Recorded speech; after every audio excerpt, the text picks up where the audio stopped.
आप देख रहे हैं श्री हरि कृपा आश्रम चैनल। संस्थापक स्वामी श्री हरि चैतन्य पुरी जी महाराज।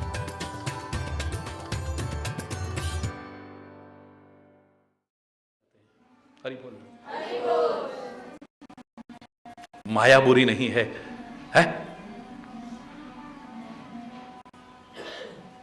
अविद्या रूपनी माया बुरी है।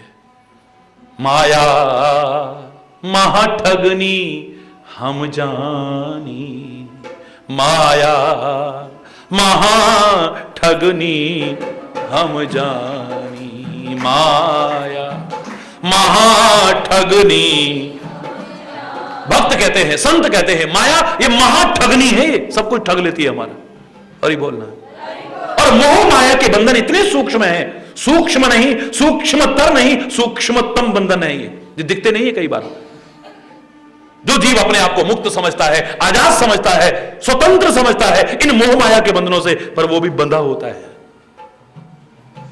जैसे 50 फुट लंबी रस्सी से किसी बंदर को बांध दो तो 49.5 फीट तक वो मुक्त समझता है, अपने आप को आजाद समझता है, क्योंकि उसके काम में कोई रुकावट नहीं हो रही है।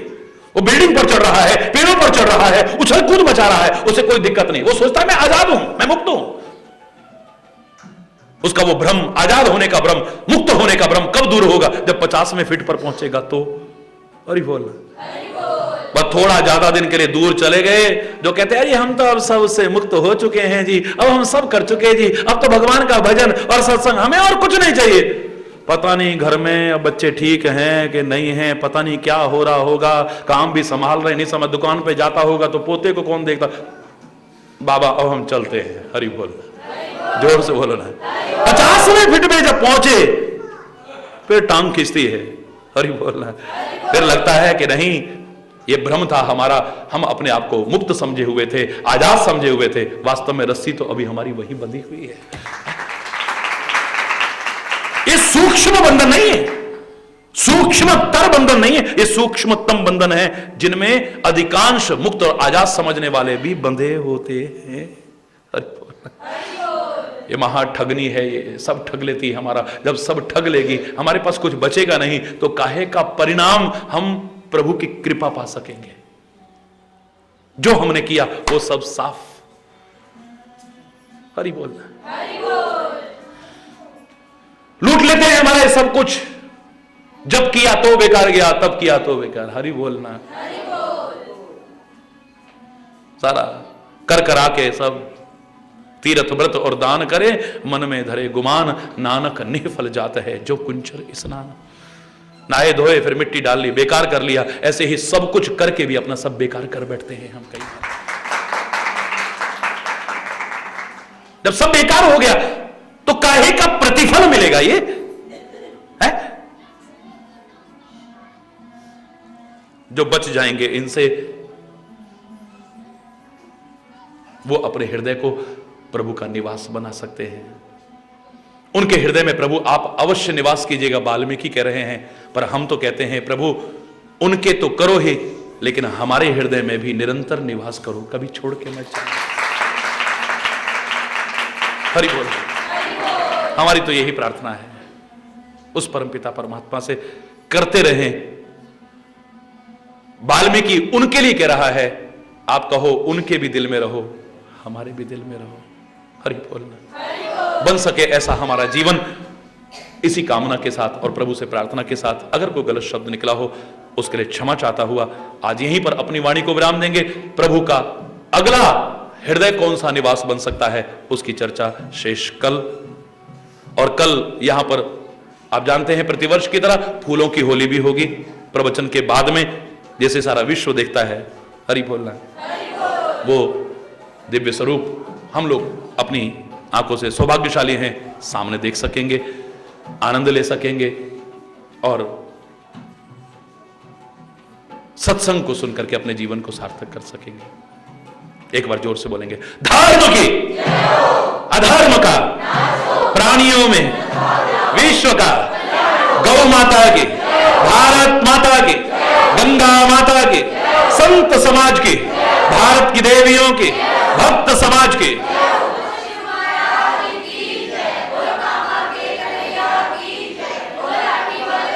बोलो वृंदावन बिहारी। जय जय श्री राधे श्याम राम प्रिय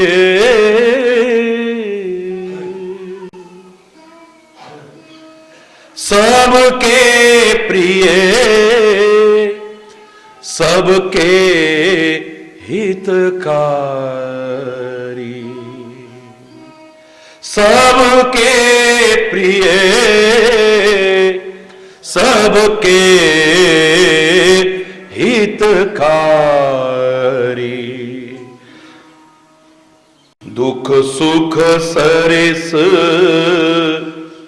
प्रशंसा गारी दुख सुख सरिस प्रशंसा गारी कहीं सत्य प्रिय वचन विचारी कहीं सत्य प्रिय वचन विचारी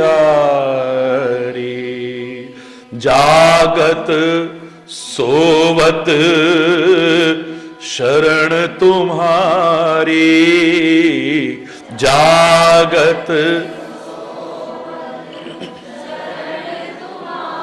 तुम ही छाड़े गति दूसरी नहीं तुम ही छाड़े गति दूसर नहीं राम बसहु तिनके मन माही राम हे राम बसो तिनके मन माही राम तिनके मन माही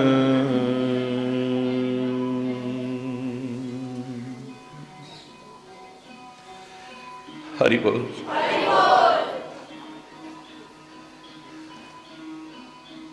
14 भुवन की जिसने रचना की हो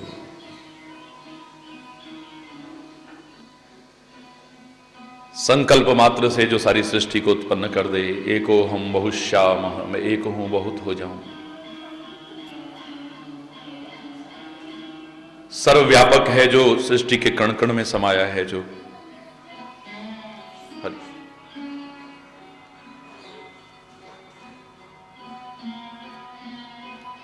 हो राम पूछ रहे हैं वाल्मीकि से कि वाल्मीकि हे मुनिराज मैं कहां रहूं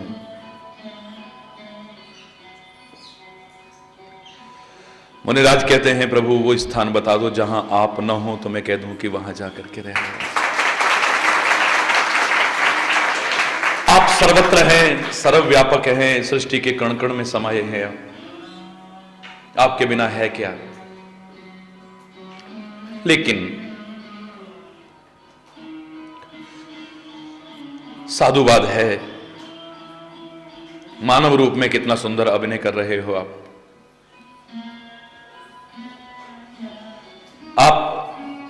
कितने कुशल अभिनेता हैं क्या एक्टिंग है मानव की कि अच्छों की बुद्धि देखते समझते हुए भी आपको मात्र मानव ही समझ करके रह जाती है कभी आता भी भाव है तो तर्कनाएं आ जाती हैं कि भगवान कैसे हो सकते हैं ये कैसे हो सकते हैं ये बात से तो लगता है लेकिन लेकिन लेकिन लेकिन हरि बहुत कुशल अभिनेता हुआ आपने पूछा है तो फिर भी मैं निवास बताता हूं आपको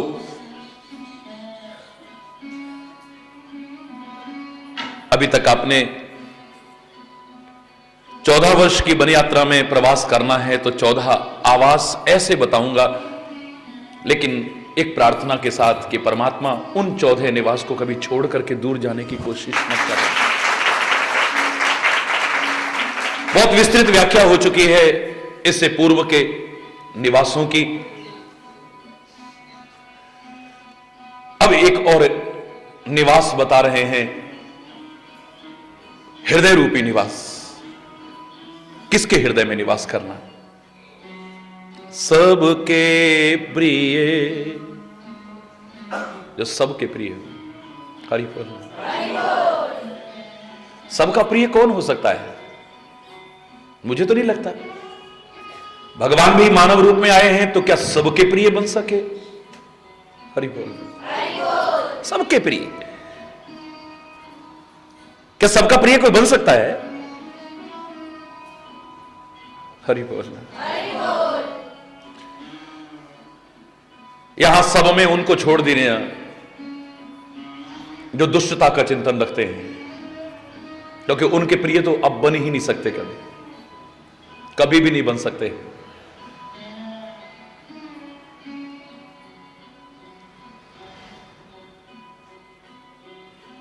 वो आपको प्रिय समझेंगे, इस भ्रम में मत रहना कभी। जिनके स्वार्थ में बाधाएं पड़ेंगी, जो संकीर्णताओं के मकर जाल में जकड़े हुए हैं, या जो अभी संतता अपने अंदर प्रवेश भी नहीं करा पाए हैं, यहां उनकी चर्चा नहीं है। बाकी जो मानव शरीर रूपधारी सच्चे मानव हैं, सच्चे इंसान हैं, संत हैं, विचारक हैं, उनको जो प्रिय लगे। हरि बोल। सूर्य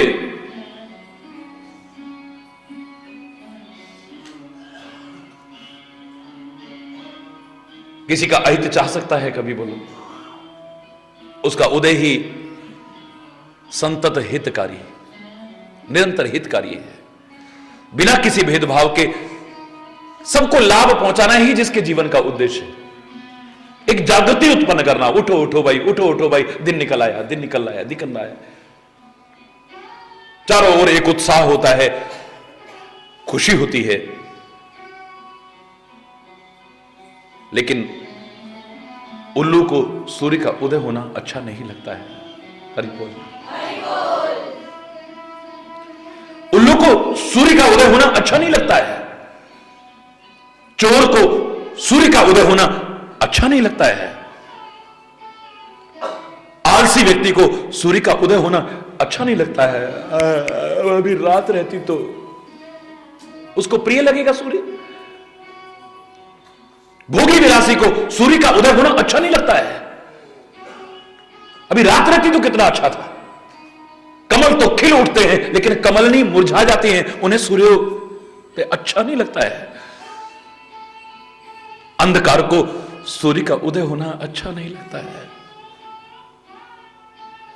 अपवाद स्वरूप इन लोगों को छोड़ देना, वरना सूर्य बिना किसी भेदभाव के समान रूप से सबको लाभ पहुंचाने आता है, और यह वास्तविकता है, सबको प्रिय भी लगता है, इसमें कोई संदेह नहीं। इनको छोड़ दीजिए।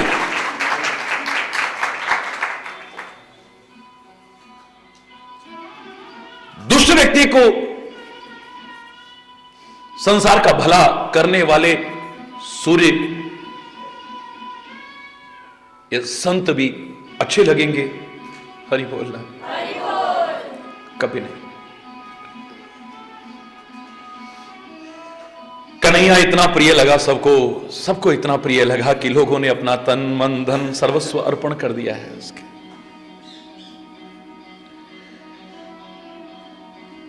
सोते हैं तो कृष्ण, उठते हैं तो कृष्ण, गाय धोते हैं तो कृष्ण, जंगल में जाते हैं तो कृष्ण, गाय चलाते हैं तो कृष्ण, भोजन बनाते हैं तो कृष्ण, बच्चों को स्नान कराते हैं तो कृष्ण, चौका बर्तन करते हैं तो कृष्ण। दीवानी हो गई थी दुनिया। अब दुनिया दीवानी थी तो दुनिया में तो दुर्योधन भी आता है, धृतराष्ट्र भी आता है, दुशासन भी आता है, शकुनी भी आता है, शिशुपाल भी आता है, जरासंध भी आता है, और जितने राक्षसों ने उनका जीवन तक लेने की कोशिश की, उसका जीवन, जिस पर अपना जीवन कुर्बान करने को दुनिया तैयार रहती थी, क्या उनको कन्हैया प्रिय लगा? लगा? तो क्या कन्हैया सबका प्रिय नहीं है? बोलो ना, बोलो ना, सबका प्रिय है। अपवाद स्वरूप इस तरह की प्रवृत्ति के लोगों को अगर अलग निकाल दें तो मैं दावे से कह सकता हूं कन्हैया सबका प्रिय था, सबका प्रिय है और सबका प्रिय रहेगा।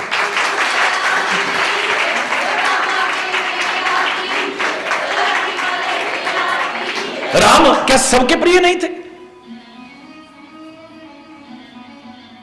लेकिन मंत्रा को तो प्रिय नहीं लगे। हरि बोल, जोर से बोलो ना। वो खुशी उससे देखी नहीं गई है।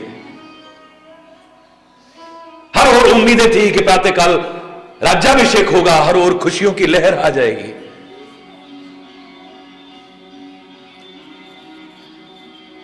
उम्मीदें भरी हुई थी। सुन राज तिलक की खबरों को, उम्मीद सभी के दिल में थी। उम्मीदें भरी उन नजरों से सावन सा बरसता देखा है। कहां वो खुशियों के आंसू आने थे, अब दुख के आंसू आ रहे हैं। देखी नहीं गई खुशियां। हरि बोल।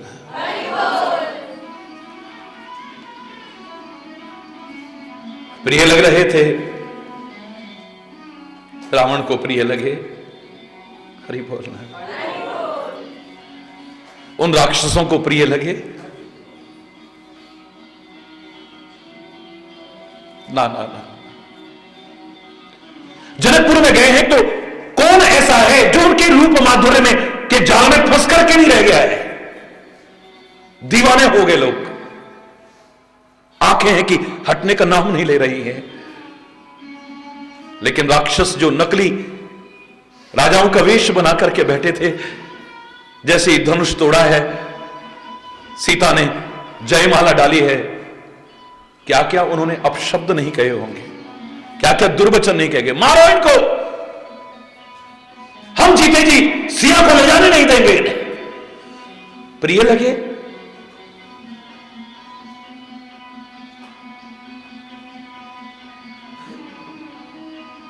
तुलसीदास सबको प्रिय लग रहे थे, लेकिन बनारस के उन ब्राह्मणों को जिन्हें जलन हो रही थी प्रिय लग रहे थे। रामचरितमानस पर लोग जान कुर्बान करने को तैयार देते और उसके रचयिता तुलसीदास को कितना सम्मान देते हैं। लेकिन उसी समय के वही सारे विद्वान ईर्ष्या करते थे तुलसीदास तक को, और तुलसीदास की रचना इस रामचरितमानस तक को नष्ट करने की कोशिश की। क्या तुलसीदास सबको प्रिय लगते थे?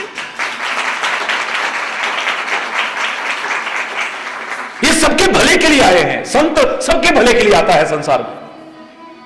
महापुरुष सबके भले के लिए आते हैं। सद्गुरु सबका भला चाहते हैं। और यही कारण है कि सबके प्रिय हो जाते हैं। इतना सा बच्चा देखता है तो वो उनका दीवाना हो जाता है। बुजुर्ग देखता है तो दीवाना बन जाता है।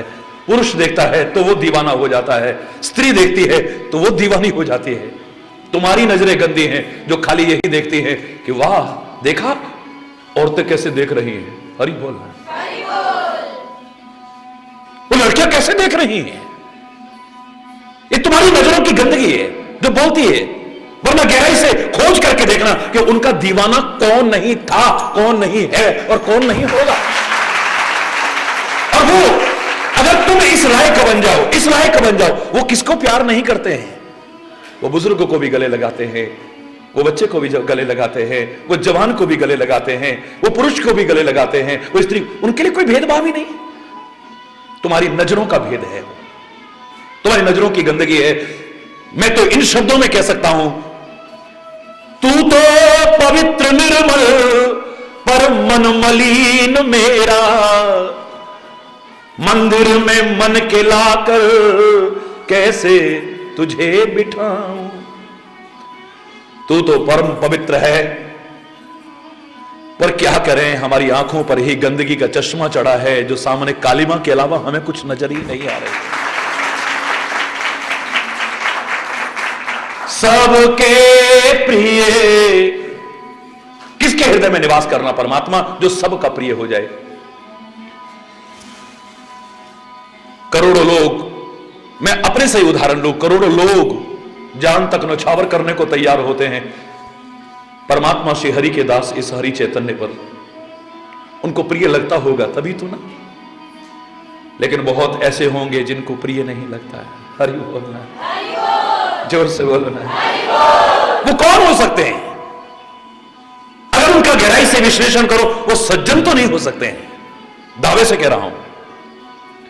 संत की श्रेणी में आने लायक तो नहीं हो पाएंगे। जरूर कहीं ना कहीं दुष्टता होगी, जरूर कहीं ना कहीं स्वार्थ होगा। जिस स्वार्थ में बाधा पड़ जाए तो आज भगवान भगवान कहे, कल को शैतान भी कह दे तो कोई पता नहीं। हरि बोलना,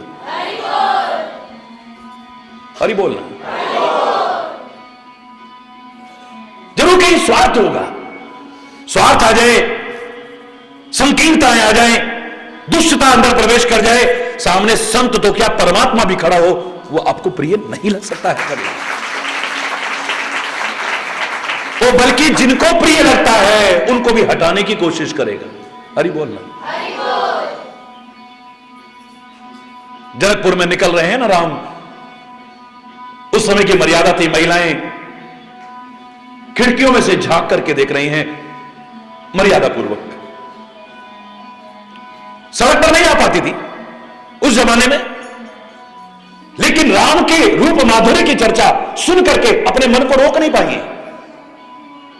तुलसी कहता है, युवती भवन झरोखन लागी, अपने अपने भवन के झरोकों में से झांक रही है जब राम जा रहे हैं तो। हरि बोल।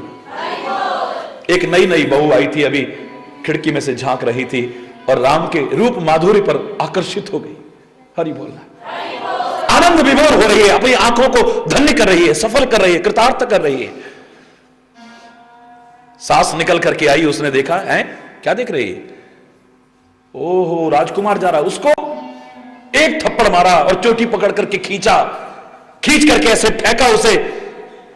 बेशर्म, निर्लज्ज, कुलक्षणी, तेरे को शर्म नहीं आती है? क्या हो गया मां जी? देख रही थी, कैसे घूर घूर के तू देख रही थी उसको।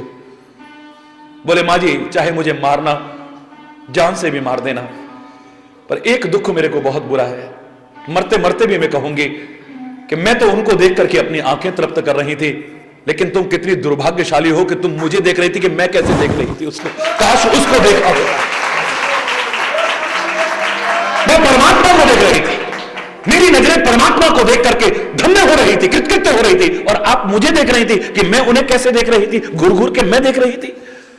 काश जैसे आप मुझे देख रही थी, एक बार ढंग से उनको देख लिया होता तो तुम्हारा नेत्र भी सफल हो जाते, तुम्हारे जीवन भी सफल हो जाते।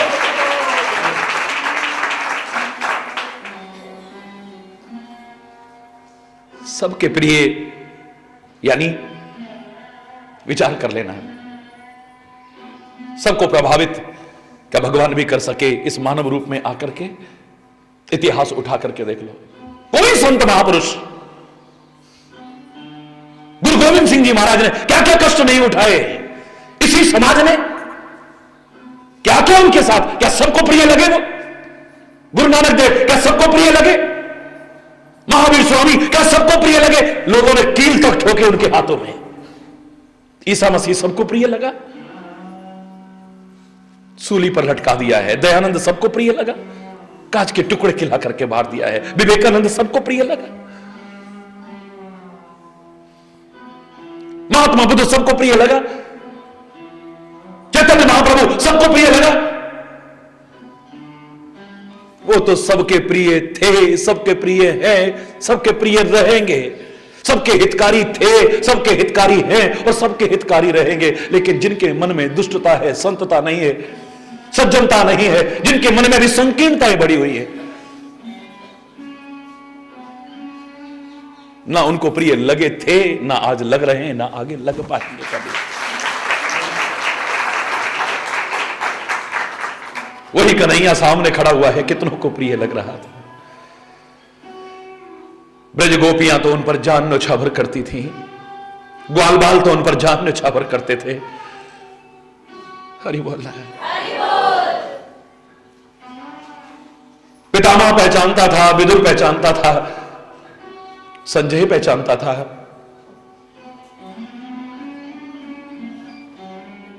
उंगलियों पर गिनने लायक लोग थे जो उन्हें पहचानते थे। हरि बोल। जो नहीं पहचानते थे, क्या उनको प्रिय लगे हो? शिशुपाल दुनियादारी में देखे तो सगी बुआ का लड़का था, भरे दरबार में उनको 100 गालियां दे रहा है। दुर्योधन क्या कुछ उनके लिए बकवास नहीं कर देता था। धृतराष्ट्र आंखों से तो अंधा था ही, अंदर से भी अंधा था जो नहीं पहचान पा रहा था। हरि बोलना। सबके प्रिय आपका हृदय परमात्मा का निवास बन सकता है, बशर्ते कि आप सबके प्रिय हो जाए। घबराना मत। सबके प्रिय से तात्पर्य सारे संसार से तात्पर्य नहीं।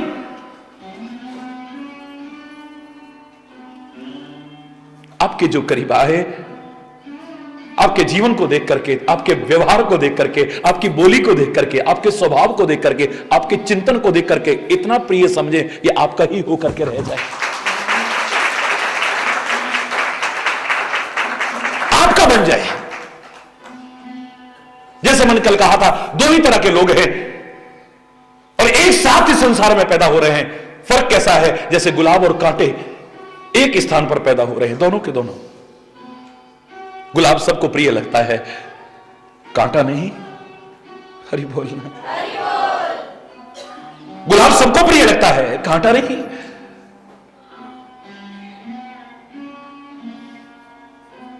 बहुत से ऐसे भी हैं जिनको गुलाब से एलर्जी है, उन्हें गुलाब भी अच्छा नहीं लगेगा। हरि बोलना। हरि बोलना। एक ही जगह पर है कमल भी और कीचड़ और जोंक भी, लेकिन कमल सबको प्रिय लगता है, कीचड़ और जोंक नहीं। हमें कोशिश करनी है इसी संसार में सबके साथ रहते हुए गुलाब जैसा जीवन बनाने की, कमल जैसा जीवन बनाने की, पुष्प जैसा जीवन कि सबको अच्छे लगे हम अपनी तरफ से है। बाकी तो दावे से कहा जा सकता है कि कोई भी हर एक को अच्छा लगा हो संसार में, मुझे नहीं। एक बार मैंने कहा था ना, जग की सेवा, सारे संसार की सेवा करो। एक व्यक्ति सारे संसार की सेवा कर सकता है? जग की सेवा से तात्पर्य यह नहीं कि सारे संसार की सेवा। जग की सेवा से तात्पर्य यह नहीं कि जितना किसी और ने की हो उतनी सेवा। जग की सेवा से तात्पर्य जितनी कर सको, जहां कर सको, जब कर सको, जिनकी कर सको, जिस तरीके से कर सको। सेवा का मौका मिले तो पीछे मत हटना, सेवा जरूर करना। तुम्हारे लिए जग वही है, जहां तुम हो वही तुम्हारा संसार है। जो भगवान से नहीं कहते हो आप, मेरा छोटा सा संसार होगा दुनिया का बड़ा बड़ा संसार, मैं उसी को स्वर्ग तुल्य बना लू ना। हर व्यक्ति अपने अपने संसार को ही स्वर्ग तुल्य बनाए। मैं दावे से कह रहा हूं, यह सारा संसार ही स्वर्ग तुल्य बन सकता है। तुम्हारा जो संसार है, यानी तुम्हारे आसपास जो है, तुम्हारे जो संपर्क में आए, जो तुम्हारे व्यवहार को देखे, जो तुम्हारे स्वभाव को देखे, जो तुम्हारे चिंतन को देखे, तो तुम्हारे जीवन को देखे, वो तुम्हारा हो जाए। हरि बोलना। जो न समझ पाए मैं उसकी बात नहीं कह रहा हूं। मैं तो साफ कहा, भगवान सबको प्रिय नहीं लगे, सबको संत महापुरुष सबको प्रिय नहीं लगे।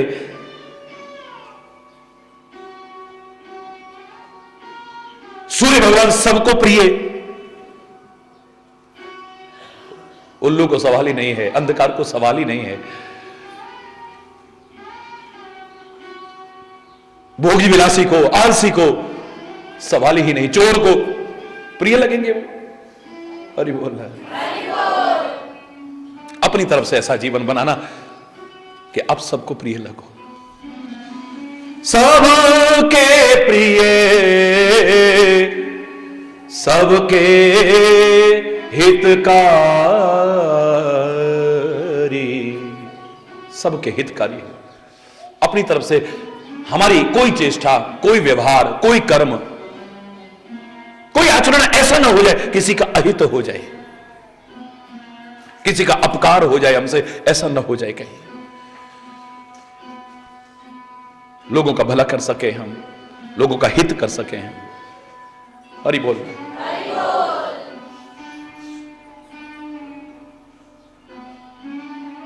वर्षा आती है, मेघों को आप हितकारी कहोगे, अहितकारी कहोगे? बोलो। वो काहे के लिए आते हैं? घनश्याम काहे के लिए आते हैं?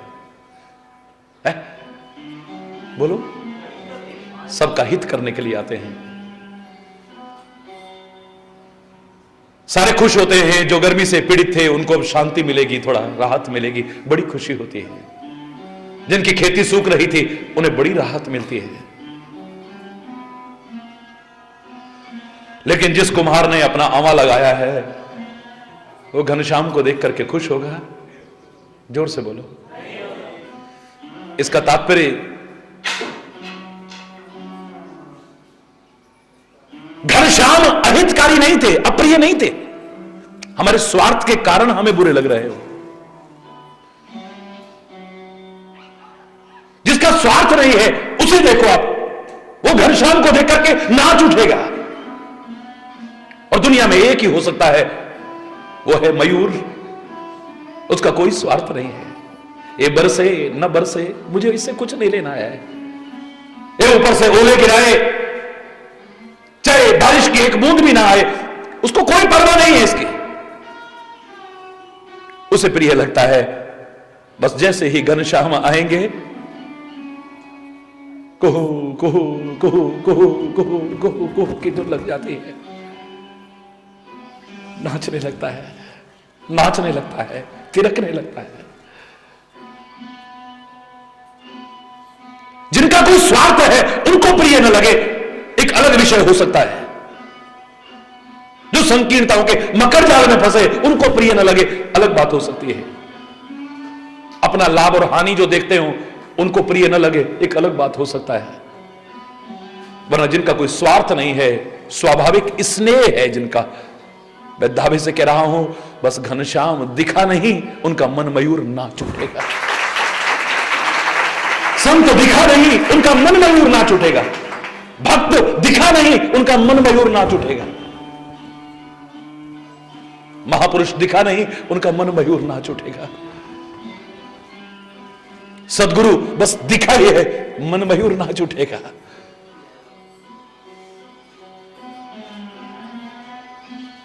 साधु देख राजी हुई, दुष्ट देख रोई, मेरे तो गिरधर गोपाल दूसरो न कोई। ऐसे लोग तो बस साधु को देखते हैं, भक्त को देखते हैं, आनंदित हो जाते हैं, भाव विभोर हो जाते हैं, उनका मन मयूर नाचने लगता है, उनको प्रिय लगते हैं। स्वार्थ में बाधा पड़ना एक अलग विषय हो सकता है। कुम्हार ने अपना आंवा लगाया है, उसे अच्छा नहीं लगेगा घनश्याम का आना, उसे अच्छा नहीं लगेगा। जिसकी फसल पकी हुई खड़ी है, ये वही घनश्याम थे जिसे देख करके लोग नाच उठे थे, उसे अच्छे नहीं लगेंगे। जिसकी फसल कटी हुई पड़ी है, वही घनश्याम आ जाए जो सबका भला चाहते हैं, लेकिन उसको अच्छे नहीं लगे, अपने स्वार्थ के कारण अच्छे नहीं लग रहे। हरि बोल।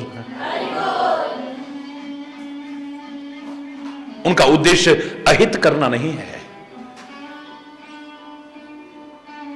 उनका उद्देश्य ऐसा जीवन बनाना नहीं कि लोगों को अप्रिय लगे। वरना अधिकांशतः आप देखें तो सूर्य को देख करके तो लोगों के मन में एक जागृति आती है, उठो उठो उठो उठो, दिन निकल आया, दिन निकल आया, प्रेरणा मिलती है, आगे बढ़ो आगे बढ़ो। अपने अपने काम पर सब लगने शुरू होते हैं, पक्षियों की चहचहाहट शुरू हो जाती है, नव चेतना जागृत होती है। उल्लू को अच्छा नहीं लगता है, अज्ञान रूपी अंधकार जहां होगा उसको अच्छा नहीं लगता है, क्योंकि वो नहीं जानता है कि मेरा हितकारी है, वो अपना विनाश करने वाला समझता है इसे। एक बार बताया था मैंने, विधाता की कचहरी में यह अंधकार पहुंचा और मुकदमा दायर कर दिया सूर्य पर।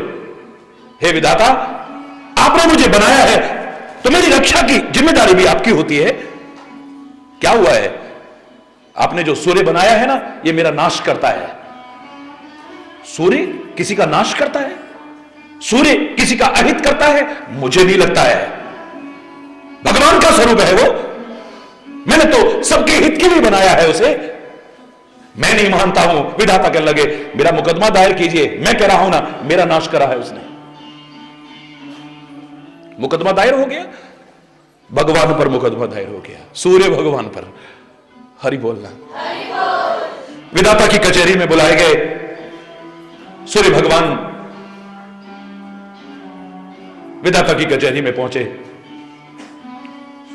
हे सूर्य भगवान, आपको तो संसार के हित के लिए बनाया था, तुम अहित कब से करने लगे हो? क्या कहते हो स्वामी? आपने जिस कार्य के लिए बनाया है मैं तो वही कर रहा हूं। तुम्हारे पर एक वाद दायर किया है किसी ने। तुम नाश करते हो किसी का। हरि बोल। कौन स्वामी? मैं समझा नहीं। मैंने तो किसी का नाश नहीं किया है।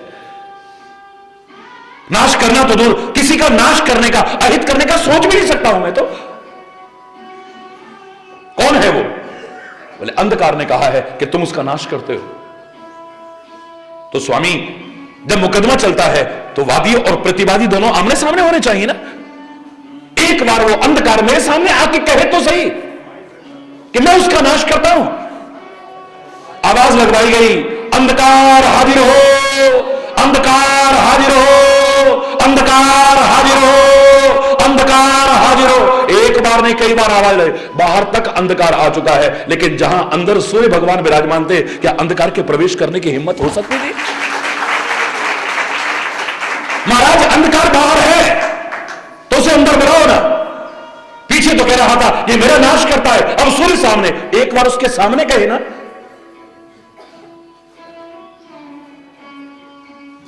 बार बार कहने पर भी अंधकार अंदर नहीं आ रहा है। विधाता ने निर्णय दिया कि सूर्य के सामने आकर के अंधकार अपने आप नष्ट हो जाता है। सूर्य अंधकार का नाश नहीं करता है।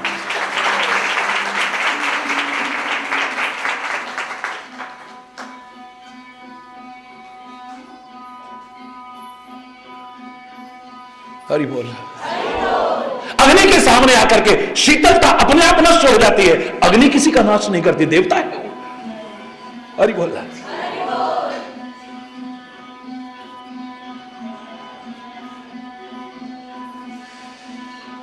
किसी का बुरा नहीं कर सकते भक्त और संत कभी भी। संत उदय संतत हितकारी। संत का उदय ही संतत हित के लिए होता है। किसी के अहित के लिए जिसका उदय होता हो उसे संत कह ही नहीं सकते, कभी भक्त कह ही नहीं सकते। और यही तो कहा है, किसका हृदय निवास बनेगा? आप अपनी तरफ से प्रयास करो कि हमसे कुछ ऐसा ना हो जाए किसी का अहित हो जाए। डरते रहो ये जिंदगी बेकार ना हो जाए। ध्यान से सुनना। डरते रहो ये जिंदगी बेकार ना हो जाए। सपने में भी किसी जीव का अपकार ना हो जाए। हमारी तरफ से ना हो जाए। यह तन मिला अनमोल सदाचार के लिए, विषयों में फंस के इससे अनाचार ना हो जाए। सेवा करो सभी की और सत्कर्म हरि भजन। सेवा करो सभी की और सत्कर्म हरि भजन। इतना करके भी कहीं अहंकार ना हो जाए। इतना करके भी कहीं अहंकार ना हो जाए। ए मन लगी है बाजी माया मोह जाल से। ए मन लगी है बाजी माया मोह जाल से। धोखे में फंस के अब के कहीं हार ना हो जाए। सपने में भी किसी जीव का अपकार ना। अब एक संत, मैं नहीं कह रहा कि मैं संत हूं, परम संत हूं, ये हूं, मैं नहीं कह रहा, क्षमा चाहते हुए कहूंगा, मैं नहीं कह रहा कि मैं सबका भला कर रहा हूं, लेकिन एक बात कह रहा हूं, आप देखते हैं हजारों हजार नहीं लाखों लाख लोगों ने जो रात दिन शराबें पी करके पड़े रहते थे, नशे करते थे, उन्होंने छोड़ा। आप में से भी कितने लोगों को जानते होंगे, और शराब की दुकान वाला कहे कि हरि चैतन्य तो हमारा दुश्मन है। हरि बोलो, जोर से बोलो ना। इसमें हरि चैतन्य का दोष है क्या? जोर से बोलो। लेकिन हरि चैतन्य उनको अच्छा तो नहीं लगेगा। हिंदुस्तान भर में जहां जहां ढोंग और पाखंड अपना सिर उठा रहा है, अपनी जान तक की परवाह न करके परमात्मा का नाम लेकर के वहां जाकर के धर्म की ध्वजा फहराने का ईश्वर की कृपा से फिर कह रहा हूं, क्षमा चाहते हुए कहूंगा, और उस ढोंग और पाखंड अंधविश्वास पर सीधा सीधा प्रहार करने का साहस करता रहा हूं, कर रहा हूं, और आगे भी परवाह नहीं करूंगा, करता रहूंगा।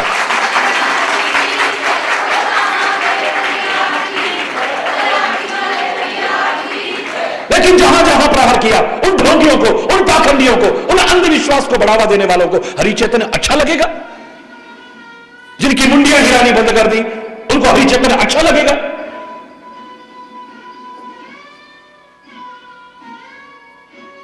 आप में से अधिकांश लोग जानते हैं पर्वतीय क्षेत्रों में भी कई जगह पर बलि प्रथा ईश्वर की कृपा से बंद करा चुका हूं।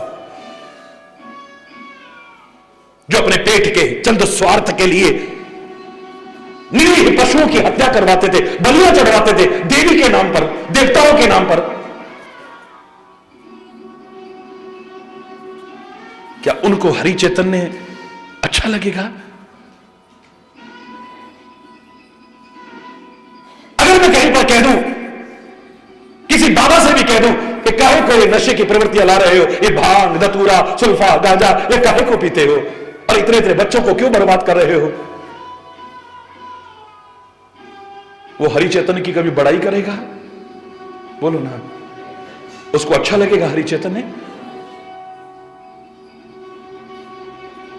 जो हरि चैतन्य करोड़ों को अच्छा लग रहा है, उनको अच्छा क्यों नहीं लग रहा है? उनको हरि चैतन्य बुरा नहीं लग रहा है।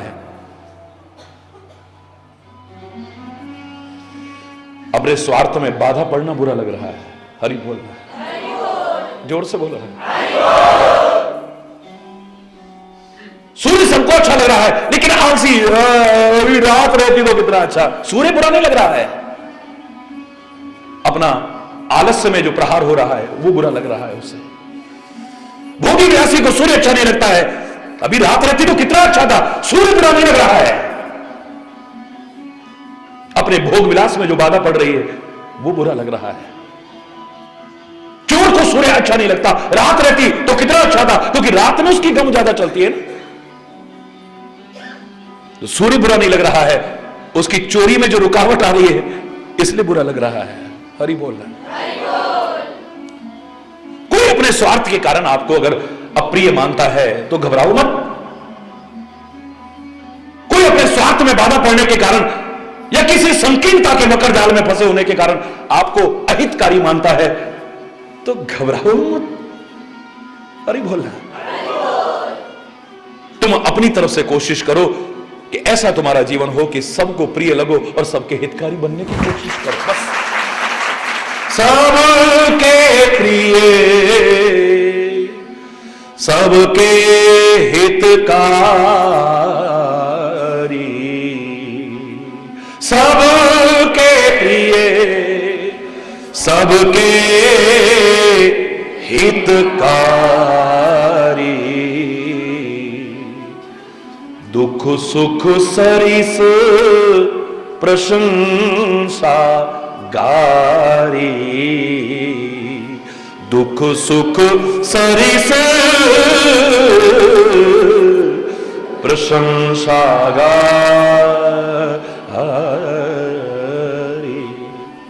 दुख में और सुख में जो समान है, तुम्हें राम सीता के वियोग में रोता हुआ नजर आता है लीलाओं को देख करके। हरि बोलना। तो मैं राम लक्ष्मण को मूर्छित देख करके रोता बिलखता हुआ नजर आएगा लीलाओं को देख करके। हरि बोलना। जोर से बोलना। लीला के रहस्य को समझ जाओगे तो जिन्होंने ये लीलाएं लिखी हैं, साथ में यह भी लिखा था बाहिज मन प्रभु चिंता कीनी, बाहर बाहर से चिंता है। माला श्री राम की विशेषता यही बताई है। प्रारंभ करते ही अयोध्या कांड, प्रसन्नताम यान गताभिषेकस्तथा न ममले वनवास दुःखतः मुखाम्बुज श्री रघुनंदन समय सदास्तु सा मंजुल मंगल प्रदा। प्रसन्नताम यान गताभिषेकस्तथा न ममले वनवास दुःखतः। राज तिलक की खबर हो गई है, वही मुस्कुराहट है जो रहती है, कोई विशेष अकड़ वाली मुस्कुराहट नहीं आ गई है, मैं राजा बनने वाला हूं। हरि बोल। प्रसन्नताम यान गताभिषेकस्तथा न ममले वनवास दुःखतः। और राज तिलक होते होते वनवास हो गया है तो चेहरे पर एक शिकन नहीं है, कोई गम की रेखा नहीं है। इन महापुरुषों की सबसे बड़ी विशेषता क्या है? मुस्कुराहट। कई बार मैं कभी वैसे बैठा होता हूं और कोई कहे महाराज जी कुछ सिखाओ, मैंने कहा इतना कुछ सीख रहे हो, काफी है। सीखने वाले के लिए तो एक शब्द भी बहुत होता है, एक अक्षर भी बहुत है। न सीखने वाले के लिए तो सारा जीवन भी सिखाते रहो तब भी। और मैं तो कह रहा हूं संत अगर शांत बैठा है तब भी सिखा रहा है।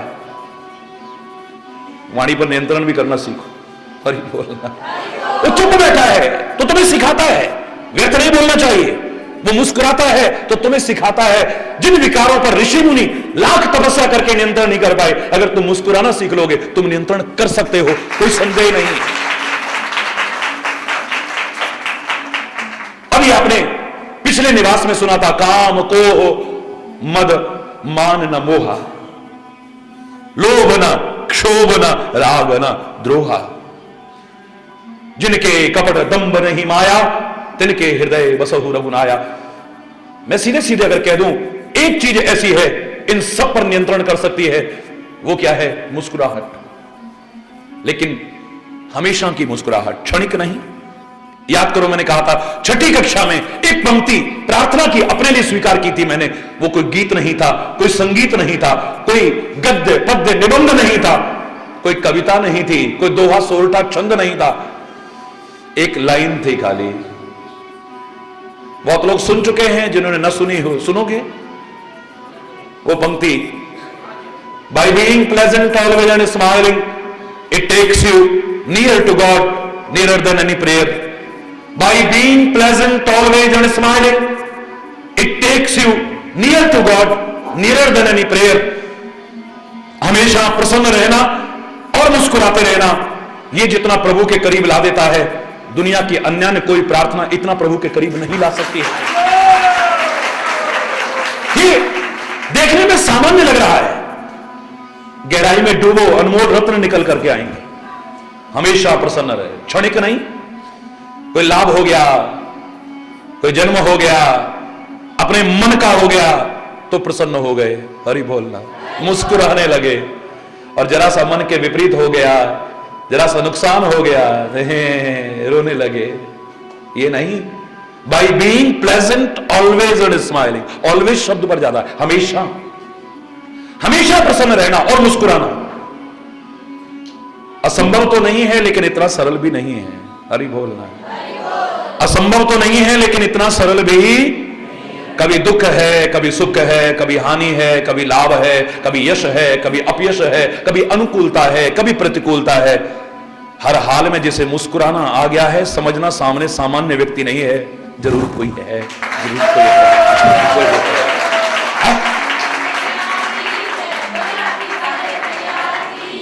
जरा सिरदर्द होता है तो तुम्हारी हवा खराब हो जाती है। रामकृष्ण परमहंस गले के कैंसर में मुस्कुराता हुआ नजर आता था। हरि बोलना। जोर से बोलना। मुस्कुराता हुआ, मुस्कुराता हुआ। जरा शुगर हो जाती है, आज तो दवाइयां भी हैं जो कंट्रोल कर सके, तुम्हारे चेहरे बिगड़ जाते हैं। विवेकानंद को उस जमाने में शुगर थी, डायबिटिक था। मुस्कुराता नजर आता है। जरा घर में कोई ऐसी घटना हो जाए, चेहरे की हवाइयां उड़ जाती हैं, जिसके नन्हे नन्हे कुमारों को जिंदा दीवार में चिनवा दिया, खबर सुन के भी नाज होता है कि मेरे धर्म, मेरे राष्ट्र पर मेरे परिवार ने कुर्बानियां दी है। चेहरे की मुस्कुराहट बढ़ती है, चेहरे पर कोई उदासी की रेखा नहीं आती। राज तिलक होते होते वनवास हो गया है। राम मुस्कुराते हुए जा रहे, चले बटोहू की नाई। तुलसी कहते हैं जैसे बटोहू नहीं जाता है। राहगीर आया, धर्मशाला में रुका, दूसरे दिन उठ के उसे नहीं होता हाय अब ये कमरा छूट रहा है मेरा, कोई बात नहीं, आए एक रात रुकना था, रुक गए। धर्मशाला है तो जैसे धर्मशाला को छोड़ के तुम्हें कोई गम नहीं होता है, हंसते हुए चल देते हो, मुस्कुराते हुए चल देते हो, कमरा खाली करके चाबी खुद अपने उसके हाथ में पकड़ा करके चल देते हो। इतने राज को छोड़ करके जंगल में 14 वर्ष के लिए भटकने के लिए हंसते हंसते चल देता है, क्या मुस्कुराहट। जगतगुरु आदि शंकराचार्य,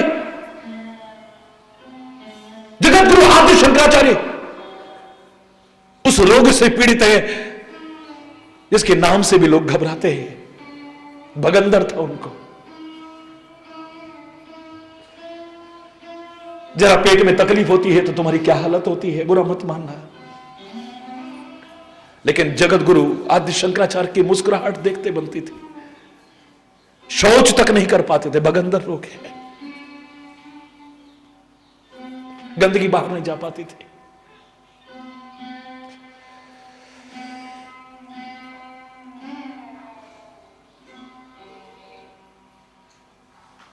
प्रहलाद को कभी कोई उसका पिता, दुनिया तो क्या, दुनिया अगर दुश्मनी रखे तो इतना बुरा नहीं लगता है, जन्म देने वाला बाप ही मारने की कोशिश करे, जन्म देने वाला बाप।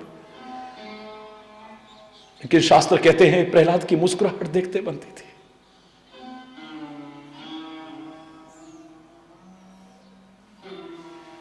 मीरा अगर रोई होगी तो प्रेम के आंसू रोई होगी, वरना उसके चेहरे की प्रसन्नता देखते बनती थी। दुनिया भर में निंदा होती थी, दुनिया तो कहने का मौका मिल जाता है जब घर के लोग ही कहने लग जाएं। लोग कहें मीरा भाई रे भावरी, सास कहे कुल नाशी है। हरि बोल, क्या कुछ नहीं कहा लोगों ने, लेकिन चेहरे की मुस्कुराहट देखते बनती थी। संतों महापुरुषों के लिए क्या कुछ नहीं कहा होगा लोगों ने, क्या कुछ नहीं किया होगा, लेकिन चेहरे की मुस्कुराहट देखते बनती थी। अभिमान से तो नहीं कह रहा हूं, इतना कह सकता हूं कि ईश्वर की कृपा, अनंत कृपाएं मेरे पर रही हैं, और यह कृपा भी है हर हाल में हमेशा चेहरे पर मुस्कुराहट तो आपने देखी होगी। अगर कभी मुस्कुराहट खत्म हुई होगी आपको दुखी देख करके, आपको कष्ट में देख करके, या कहीं पर कोई दुखद घटना सुन करके, वरना लोग पूछा करते हैं कि पता नहीं क्या बात है, हर हाल में महाराज जी मुस्कुरा कैसे लेते हैं, मुस्कुरा कैसे लेते हैं।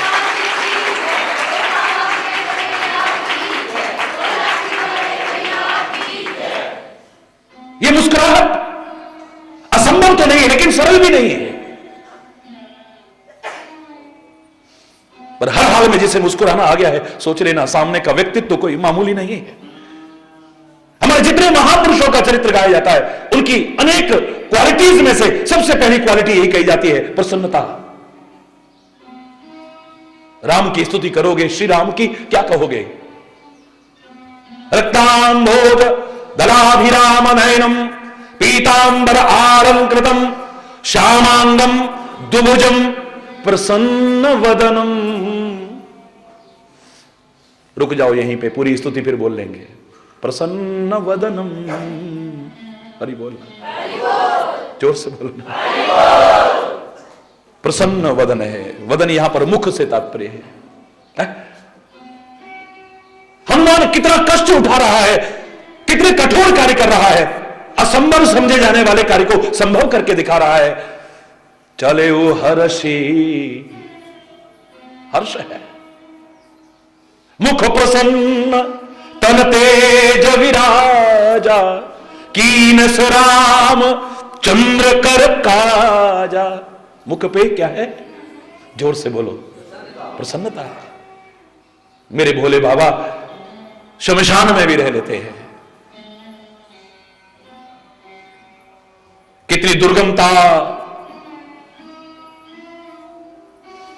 और नीरवता के बीच कैलाश में भी रहते हैं।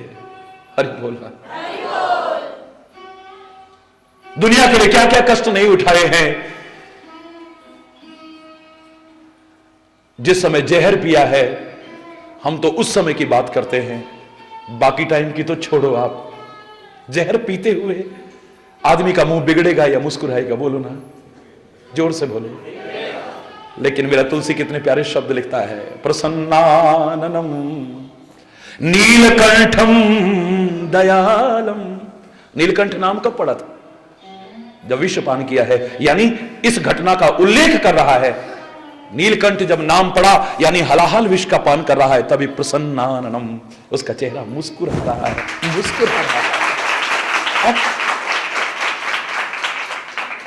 आप पूजा भी करते हो, पूजा पाठ करते हो, तो पूजा पाठ करते करते पंडित जी जब आपसे कहते हैं कि ध्यान करो, तो क्या कहते हैं? प्रसन्न वदनम ध्यायेत् सर्व विघ्नोपशान्तये। ध्यान किसका कर रहे हो? प्रसन्न वदनम ध्यायेत्। हरि बोलना। प्रसन्न वदनम ध्यायेत् सर्व विघ्नोपशान्तये। गणपति बप्पा, जोर से बोलो ना।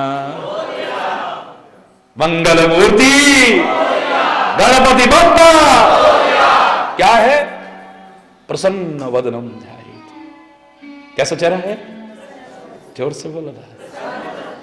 मुस्कुरा रहा है, मुस्कुरा रहा है। ये जितने व्यक्तित्व हैं, क्या इनके जीवन में बाधाएं नहीं आई हैं? क्या कठिनाइयां नहीं आई हैं? क्या इन्होंने कष्ट नहीं उठाए हैं? मेरे कन्हैया की मुस्कुराहट ने तो पता नहीं कितनों की नींद उड़ाई। अरे जोर से बोलो ना। और बच्चे लोग बोला करते हैं ना, अपने सदगुरु के लिए बोलते हैं, मेरे सदगुरु तेरा मुस्कुराना भूल जाने के काबिल। आप में से बोलते थे कोई? जरा एक लाइन बोलो तो जरा जोर से। मेरे सतगुरु भूल जाने के काबिल नहीं है,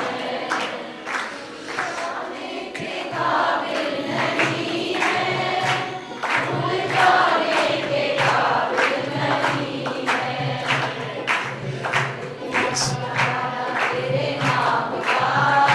जिसने ले लिया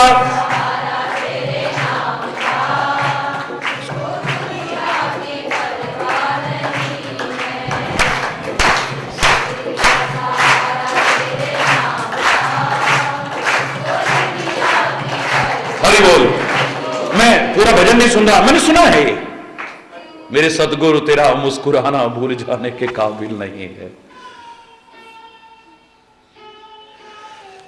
एक अंश भी अगर उन कष्टों का आ जाए ना जो इन महापुरुषों ने उठाए हैं, तो हवा खराब हो जाएगी। कौन सी चक्की का आटा खाते हो महाराज जी? इस हाल में भी आपको मुस्कुराते देखा है। मैंने हमेशा एक ही बात कही है कि चक्की तो मेरी रोज बदलती है, क्योंकि सुबह कहीं और शाम कहीं है, लेकिन राम बिना आराम। बस यही है मेरे पास, और कुछ नहीं है। हरि बोल। ये जो मुस्कुराहट है कोई मामूली चीज नहीं है।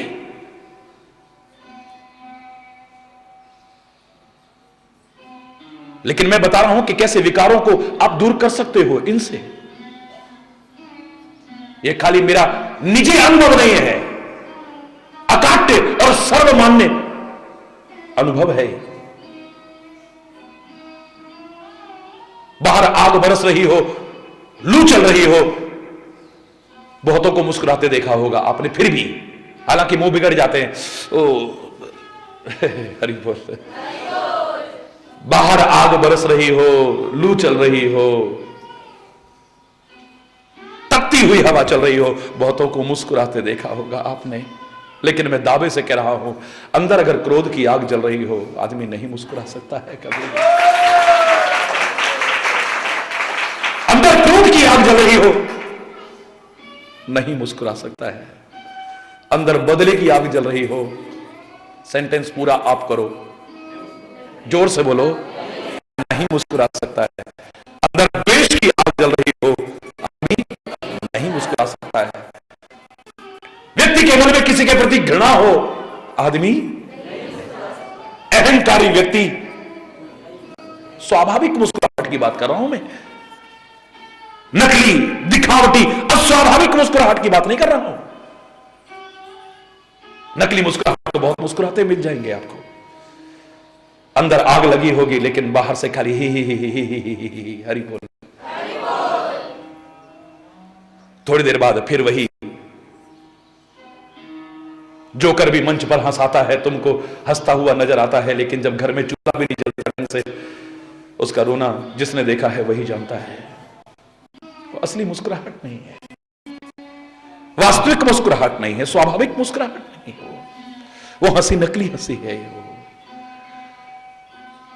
टेलीविजन पर समाचार सुनते हो, कितनी दुखद घटनाएं सुनाएगा व्यक्ति, समाचार सुनाने वाला, वहां इतने मर गए, वहां दुर्घटना हो गई, वहां ऐसा, अंत में नमस्कार, यहां तक चौड़ा कर देता है पूरा। ये असली है? ये बोलो ना, असली है ये? हवाई जहाज में बहुत बार सफर जिन्होंने किया हो, एक अलग बात है कि महाराज जी से तो सभी प्यार करते हैं, नमन करने आते हैं, यहां तक कि पायलट भी नमन करने आता है, सभी आते हैं। वरना आप हवाई जहाज में जब प्रवेश करते हो तो द्वार पर ही खड़ी एयर होस्टेस आपको यहां तक करती है,